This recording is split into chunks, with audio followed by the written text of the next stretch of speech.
खुलुमबाय लोगोफोर गासिखौबो आंनि बड' साइकेल राइडार इउटुब चेनेलाव गासिखौबो बरायबाय लोगोफोर न'आव बारा जायैखाय नै जानि गय बारि बागानाव फैबाय आरोना ओमफ्राय नै जाना गय बारि बागाना ओमफ्राय दासो फिसा फिसा आरोना बे देरबाथाय बुंनांला साखावग्रा लानोसै बिदिनो आङो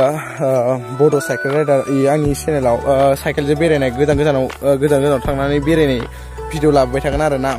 ओमफ्राय आंना मोनसे चेनेल दं आरोना इयो सुबुंसार बर' इउटुब चेनेल नोंथांमोना दासिमबो साबस्क्राइब खालामाखैबा साबस्क्राइब खालामना लायदो लोगोसेनो शेयारबो खालामदो ना मा होनो लोगोफोर फार्स्ट इन्ट्र'आ बारा मोजां जायासै आरोना ओमफ्राय नोंथांमोना आंखौ सापर्ट खालामलांबाय थादो आंबो एकदमबारे हानायमानि थाब भिडिअखौ होनो नाजागोन आरो आङो थाब भिडिअ आपल'ड होनो हागोन बायदि नुहुरदों ओमफ्राय आङो इखौ इउटुब चेनेलखौ इदि ब्लग बानायनो होननानैनो खुलिनाय जादों आरोना ओमफ्राय गोबां लोगोफोरानो होनदों मोनसे इउटुब चेनेल खुलिदो बड' साइकेल राइडार होनदोंमोन आरोना ओमफ्राय